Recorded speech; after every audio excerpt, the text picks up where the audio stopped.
और एक बार जब ये बन गया, अब इसके ऊपर कह रहा है अल्कोहलिक केवेज का रिएक्शन है, अल्कोहलिक केवेज का रिएक्शन है। इसी रिएक्शन को आपने यहां भी देखा है, अल्कोहलिक केवेज का रिएक्शन। तो अल्कोहलिक केवेज क्या करता है, HX को निकालता है और डीहाइड्रोहाइलोजिनेशन कराता है, वह E2 रिएक्शन और डबल बॉन्ड का फॉर्मेशन करता है। और जब आया E2 रिएक्शन डबल बॉन्ड का फॉर्मेशन करता है, तो यहाँ का Br निकालो, यहाँ का H निकालो और डबल बॉन्ड का फॉर्मेशन कर दो। और जब HBr को निकाल के डबल बॉन्ड का फॉर्मेशन करोगे तो ये कहानी कुछ इस तरह की बन गई। और ये जो कहानी बन गया, ये बन गया आपका 9th। अब इसी 9th के ऊपर अब बोल रहा सोडियम हाइड्राइड और मिथाइल क्लोराइड का रिएक्शन है। सोचिएगा, सोडियम हाइड्राइड मतलब H- और H- मतलब बेस। तो सोचना है कि यार इस पर्टिकुलर पार्ट में कहां एसिडिक हाइड्रोजन है। तो सोचिए, यहां पे ध्यान से देखिए, इस पर्टिकुलर पार्ट को देखो कि अगर इसके प्रोटॉन को निकाल के नेगेटिव चार्ज बना दें तो क्या ये नेगेटिव चार्ज रेजोनेंस की स्टेबिलिटी नहीं गेन कर रहा है? क्या इस नेगेटिव चार्ज को बनने से ये रिंग भी एरोमेटिक नहीं बन रही है? बन रही है। सोचिए, अगर मैं इसके नेगेटिव चार्ज के बारे में सोचूं तो नेगेटिव चार्ज कैसा बना, ये नेगेटिव चार्ज कुछ ऐसा बन गया, तो क्या इसके अंदर एरोमेटाइजेशन नहीं आ गया? आ गया।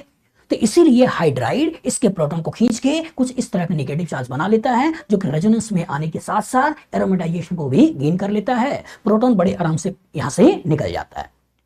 अच्छी बात क्या हुई? अच्छी बात ये हुई कि एक न्यूक्लियोफाइल का जनरेशन हो गया, और जब न्यूक्लियोफाइल का जनरेशन हो गया तो ये एज अ न्यूक्लियोफाइल इस मिथाइल क्लोराइड पर रिएक्शन कर सकता है वाया SN2। और जब वाया SN2 रिएक्शन जब इसके ऊपर रिएक्शन कर देगा तो यहाँ पे भी CH3 चला आया, और ये बन गया आपका 10th। मतलब कि सबसे पहले सोडियम हाइड्राइड ने एज अ बेस इसके प्रोटॉन को खींचा है और एक न्यूक्लियोफाइल का जनरेशन किया है, और न्यूक्लियोफाइल का जनरेशन हो गया। इस न्यूक्लियोफाइल ने मिथाइल क्लोराइड पर रिएक्शन किया है और वाया SN2 आपको कार्बन कार्बन बॉन्ड को जोड़ दिया है।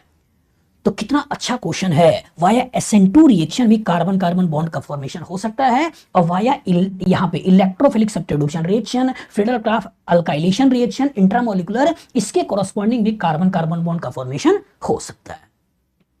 तो इस तरीके से हमने कॉन्सेप्ट को मिलाने की कोशिश किया और आपके सब्जेक्ट नॉलेज को इनहेंस किया।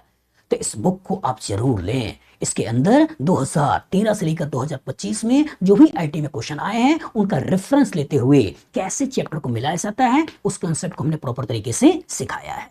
देखिए कितना मन से मैंने कॉन्सेप्ट को मिलाया है कि कैसे अल्काइल हैलाइड से अल्कीन का फॉर्मेशन करते हैं, कैसे अल्कीन से अल्कोहल का फॉर्मेशन करते हैं, कैसे प्राइमरी अल्कोहल को एल्डिहाइड में कन्वर्ट करते हैं, कैसे एल्डोल कैनिजारों को मिलाते हैं, कैसे अल्कीन और एल्डिहाइड अगर कंजुगेशन में होता है तो दोनों का रिडक्शन कराते हैं, दोनों का रिडक्शन करा के ये बनाते हैं।